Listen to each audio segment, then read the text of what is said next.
Bom dia, boa tarde, boa noite e de Moscou, um bom fim de tarde altamente agradável no I Like Wine, um bar premiado, uma delícia. Eu estou tomando um primitivo siciliano, ou seja, essa mini sessão de hedonismo em contraste absoluto com os horrores que eu vou contar para vocês daqui a pouco. Vocês me desculpem, mas as notícias e o que está acontecendo em volta é aterrador em vários aspectos. Então eu vou começar com uma bomba, que não é uma novidade para ninguém, mas agora ela está certificada porque ela vem direto da boca do leão. O Ocidente quer a guerra na Ucrânia e vai ficar muito pior. E essa confirmação veio no começo dessa semana diretamente do chefe da CIA, William Burns, no Comitê de Inteligência do Senado americano. Ele falou algumas coisas absolutamente aterradoras, que não são nenhuma novidade, na verdade, para nenhum de nós, analistas independentes, e para quem conhece como funciona Washington. Mas a diferença é que agora eles estão falando isso abertamente, nesse ano X, que é o ano da decisão, como nós temos conversado desde o início, porque é o ano da presidência russa dos BRICS, da cúpula dos BRICS em outubro em Kazan, da expansão do BRICS 10, que na cúpula de Kazan pode passar a BRICS 15, 16, 17 ou até mais. No fato de que a ofensiva russa, depois da liberação de Avdiivka, agora é um fato, e o fato de que a Rússia, por exemplo, fabrica 3 vezes mais artilharia do que todo o Ocidente coletivo junto, o que vocês podem imaginar o que isso significa no campo de batalha, nas terras negras de Novorossiya, e a possibilidade de que, seja o que for que o Ministério da Defesa russo escolher, a Rússia vai avançar no terreno em Donbass, não só no seu, eu diria, marca registrada de camaleão, máquina de carne, é um misto das duas técnicas, mas com artilharia ainda cada vez mais pesada e usando drones com uma quantidade quase ilimitada, incluindo os drones do Irã e artilharia fornecida extra pela a DPRK, Coreia do Norte, mas também das bombas planantes que estão causando uma devastação absurda no front ucraniano. No meio de tudo isso, nas últimas semanas nós tivemos esses acessos de irritação, de estupidez ou de patetismo, no sentido de patetas, de generais alemães, do Petit Roi em Paris, o Chihuahua, Petit Poodle Roi, caniche parisiense, mas essas são, eu diria, quase táticas diversionistas e acessos de histeria laterais na história.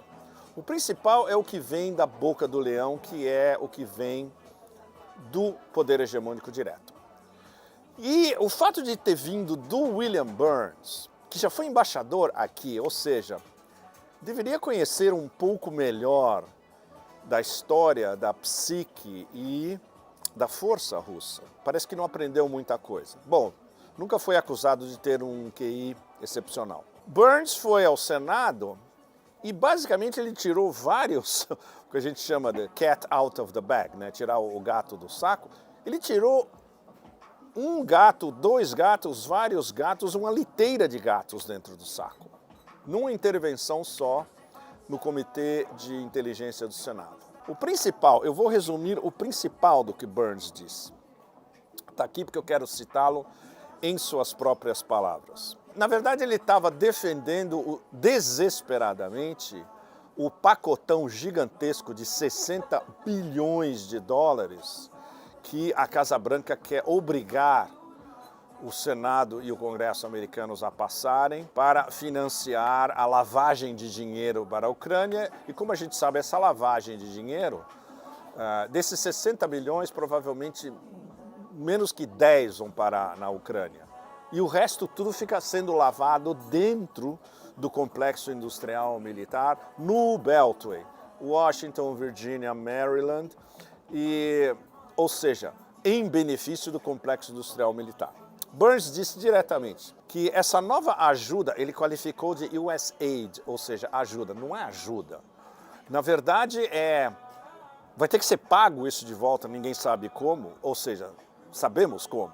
Você paga com ativos ucranianos transferidos para os americanos. Ajudaria a Ucrânia a lançar uma ofensiva, entre aspas, palavras de Burns, no final de 2024. Todo mundo sabe que a Ucrânia não tem nem tropas, nem armamentos, nem efetivos, nem planejamento estratégico, nem mesmo um comandante-geral das Forças Armadas, Zaluzny, que foi empacotado com um guarda-chuva de ouro de 53 milhões de dólares para viver em Londonistan, pelo menos era um comandante militar competente. Agora, com Syrskyi, a gente tem um incompetente absoluto e não é esse cara que vai coordenar uma ofensiva ucraniana antes do final de 2024. É isso que Burns estava tentando vender para o Senado americano. Então, pelo menos Burns acertou de que as perdas para a Ucrânia vão ser enormes. Aí a gente vai começar a chegar no X da questão. E isso é absolutamente fundamental, o que ele disse.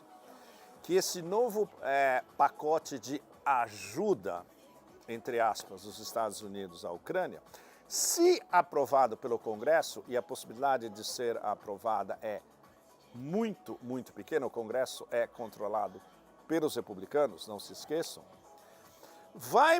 aí é que entra o que a gente chama de money quote, né? A citação da grana, a citação dinheiro do banco, a citação que vale ouro. Isso vai possibilitar à Ucrânia a habilidade de lançar, entre aspas, palavras do Burns, ataques contra a Crimeia. Ou seja, isso merece um gole de primitivo.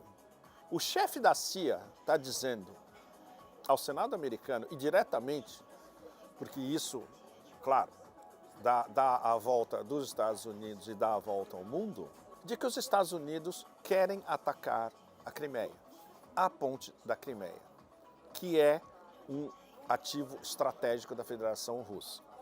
Isso é um casus belli e isso é uma escalada que pode levar a uma confrontação sem limites. É extremamente sério o que foi dito pelo chefe da CIA para o Senado americano e para praticamente o mundo inteiro, confirmando o que vários de nós temos discutido nas últimas semanas, especialmente depois de Avdiivka, discussões paralelas ao que tem acontecido aqui em Moscou, a conferência multipolar, como nós já conversamos há 2 semanas atrás, discussões que envolvem correspondentes militares russos no terreno e analistas russos que conhecem muito bem não só o que está acontecendo entre o Kremlin e o Ministério da Defesa, mas conhecem Washington também. A semana passada eu tive no The Big Game, que é o grande programa geopolítico russo do Nikonov, o neto do Molotov, que é um personagem extraordinário. E entre os meus interlocutores tinham especialistas de inteligência e a gente estava, fora das câmeras também, a gente estava conversando sobre o que pode vir daqui para frente e especialmente o que os americanos estão realmente querendo. Um artigo excelente do Rostislav Itchenko, que eu tive o prazer de conhecer em Moscou há alguns anos atrás, ucraniano, escreve para a mídia russa, é um excelente analista. Itchenko, basicamente, ele codificou o que todos nós estávamos mais ou menos articulando, mas sem uma certeza definitiva. Não há uma certeza definitiva, mas há uma certeza, eu diria, de 90%. E agora, com as declarações de Burns, aí sim, certeza definitiva, de que o desespero do poder hegemônico, com o fato de que essa humilhação cósmica na Ucrânia está se aproximando a uma velocidade cada vez maior, uma velocidade muito maior do que os tanques Challenger ingleses desafiando a lama negra em Novorossia e embicando na lama e não conseguem mais sair.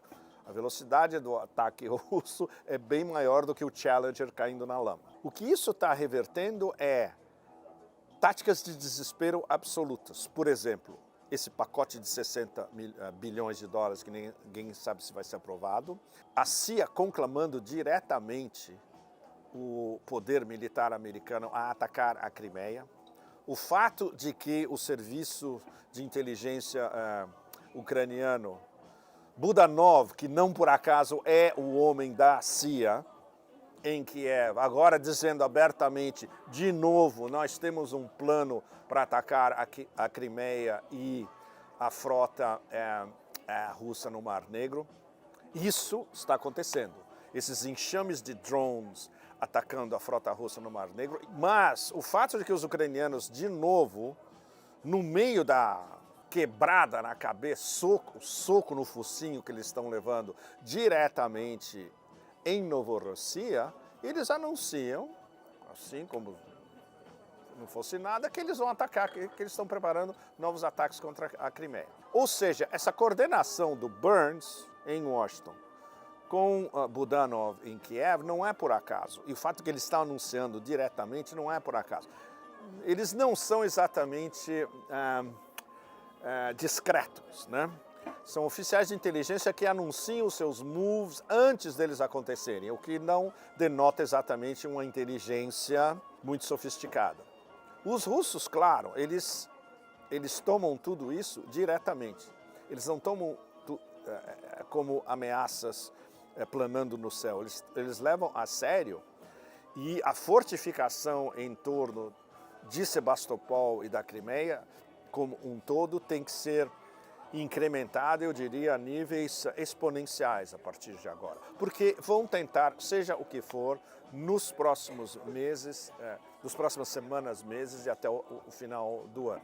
A possibilidade de uma ofensiva ucraniana até o final do ano é praticamente nula. Então, o que eles precisam? Eles precisam de operações de relações públicas que tenham uma repercussão mundial, um ataque contra a ponte de Kerch, por exemplo, que tenham repercussão e que os doadores americanos e europeus continuem botando mais dinheiro novo em cima de dinheiro velho morto, sustentando essa máquina decrépita de Kiev, mas que rende uma enorme quantidade de fundos para o complexo industrial militar.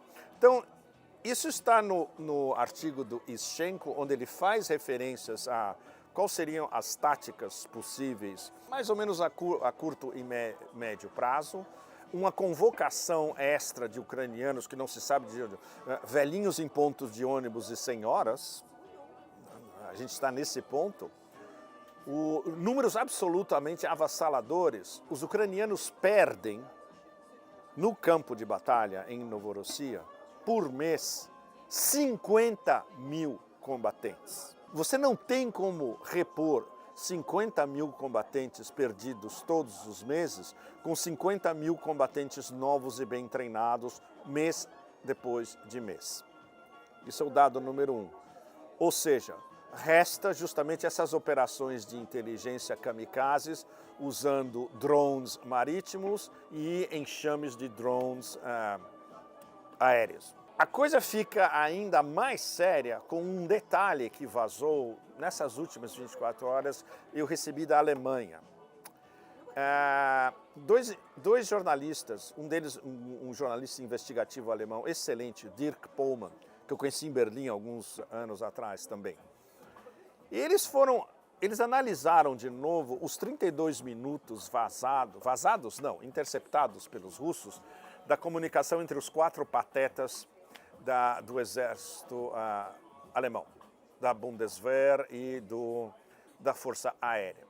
E descobriram algo absolutamente extraordinário. O que eles estavam discutindo, que era usar mísseis Taurus alemães, entre 50 e 100, para atacar a ponte da Crimeia e depois esconder os traços, ou seja, foram os ucranianos que lançaram para isso não reverter para a Alemanha, para eles terem plausibilidade de negação, negação plausível, tinha uma conversação no meio extraordinária onde eles invocam o nome Schneider. Schneider não é alemão. Schneider é ninguém menos que o comandante americano das Forças Aéreas Americanas no Pacífico. E as conversações entre os americanos e os alemães vinham de 4 meses antes dessa conversação que foi interceptada pelos russos.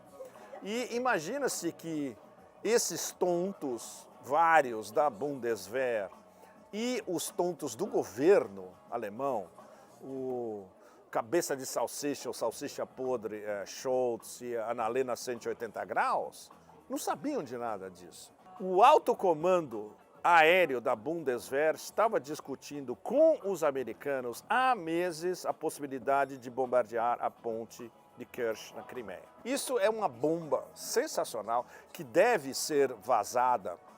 Por enquanto não está circulando nem na Alemanha, né? E que vem mais uma vez demonstrar o que nós estamos conversando desde o início, que o desespero pelo fato dessa humilhação cósmica da OTAN iminente esse ano ainda até o final do ano em Novorossiya está levando o Pentágono e a CIA a soluções que nos aproximam cada vez mais de a linha vermelha definitiva. Vocês sabem qual é a linha vermelha definitiva.